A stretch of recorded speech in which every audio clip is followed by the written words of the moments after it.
2021 പാലാ നിയോജക മണ്ഡലത്തിൽ NCP നേതാവായ മാണി സി കാപ്പന് മത്സരിക്കാൻ LDF സീറ്റ് കൊടുത്തില്ല.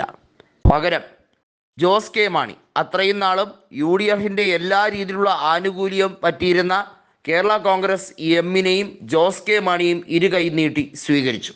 ഫലമോ, ജോസ് കെ മാണി പാലായിൽ 8 നിലയിൽ പൊട്ടി. കാരണം അവിടുത്തെ ജനങ്ങൾക്ക് ജോസ് കെ മാണി എന്ന വ്യക്തിയെ നന്നായി അറിയാമായിരുന്നു.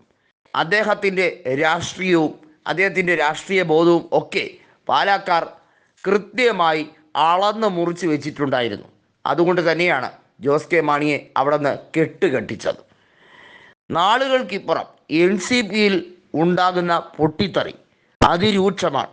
PC ചാക്കോ ഒരുപക്ഷെ ഇനി നേതൃത്വം നൽകാൻ കഴിയുമോ എന്നുള്ള കാര്യത്തിലും സംശയമുണ്ട്. PC ചാക്കോ ഉൾപ്പെടെയുള്ള നേതാക്കൾ ഒരു രക്ഷകനായി ഇപ്പോൾ കൃത്യമായി പറയുന്ന പേര് മാണി സി കാപ്പൻ്റേതാണ്.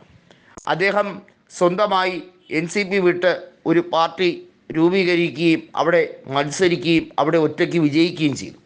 വാസ്തവത്തിൽ UDFിലേക്ക് NCP പ്രവേശിച്ചാൽ തീർച്ചയായും മാണി സി കാപ്പൻ തന്നെയായിരിക്കും ഹീറോ. കാരണം അഭിപ്രായ വ്യത്യാസങ്ങൾ കൊണ്ട് മാത്രമല്ല, പ്രാദേശിക വികാരം കൂടി മനസ്സിലാക്കിയാണ് ശരത് പവാറിൻ്റെ സമ്മതത്തോടു കൂടി മാണി സി കാപ്പൻ അന്ന് NCPയിൽ നിന്ന് വിട്ടുപോയത്. വാസ്തവത്തിൽ NCPയിൽ നിന്ന് വിട്ടുപോകേണ്ട യാതൊരു കാര്യവുമില്ല. കേരളത്തിൽ ഇടതുപക്ഷത്തിനോടൊപ്പമാണ് ഇപ്പോൾ NCP എങ്കിലും വാസ്തവത്തിൽ NCP എന്നത് ഇന്ത്യ മുന്നണിയുടെ ഭാഗമാണ്. ഇന്ത്യ മുന്നണി എന്നാൽ കോൺഗ്രസ് നേതൃത്വം കൊടുക്കുന്ന മുന്നണി സംവിധാനമാണ്. വാസ്തവത്തിൽ NCP UDFിൻ്റെ കൂടെ നിൽക്കേണ്ടതായിരുന്നു. എന്നാൽ ആ ഒരു തീരുമാനം എടുക്കാത്തതിൻ്റെ പേരിലാണ് വലിയ രീതിയിലുള്ള നഷ്ടം NCPക്ക് ഇപ്പോൾ സംഭവിച്ചിരിക്കുന്നത്. ശശീന്ദ്രൻ ഒറ്റയാൾ പട്ടാളം പോലെ തീരുമാനം എടുക്കാൻ തുടങ്ങിയപ്പോഴാണ് അവിടെ വിഷയങ്ങൾ കൃത്യമായി മനസ്സിലാക്കി PC ചാക്കോ ഇടപെടാൻ തുടങ്ങിയത്. ഒപ്പം തോമസ് കെ തോമസും അരവിന്ദാക്ഷനും ഉൾപ്പെടെ നിരവധിയായ NCP നേതാക്കൾ ഇടപെടാൻ തുടങ്ങിയതോടെ കാര്യങ്ങൾ മെല്ലെ മാറി തുടങ്ങി. ഇപ്പോൾ മാണി സി കാപ്പനെ തിരികെ കൊണ്ടുവരാൻ വേണ്ടിയുള്ള ശ്രമമാണ് PC ചാക്കോ നടത്തുന്നത്.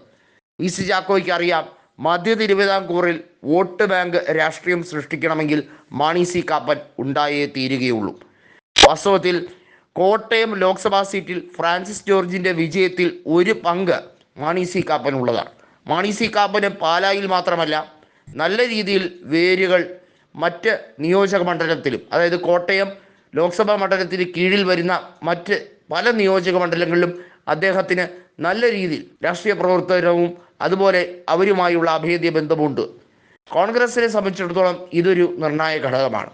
NCPയിൽ മാണി സി കാപ്പൻ പ്രവർത്തിച്ചിരുന്നപ്പോൾ കേവലം പാലായിൽ മാത്രമായിരുന്നില്ല അദ്ദേഹം പ്രവർത്തിച്ചത്. അദ്ദേഹം കോട്ടയം ജില്ലയിൽ തന്നെ NCPയുടെ കേന്ദ്ര ബിന്ദുവായിരുന്നു. ആ യാഥാർത്ഥ്യം മനസ്സിലാക്കി മധ്യ തിരുവിതാംകൂറിൽ എത്രത്തോളം NCPയെ പിടിച്ചു നിർത്താൻ കഴിയും എന്നത് അളന്ന് കുറിച്ച് മനസ്സിലാക്കി തന്നെയാണ് ഇപ്പോൾ വീണ്ടും മാണി സി കാപ്പനെ പാർട്ടിയിലേക്ക് കൊണ്ടുവരാൻ PC ചാക്കോ ഇപ്പോൾ ആഗ്രഹം പ്രകടിപ്പിക്കുന്നത്.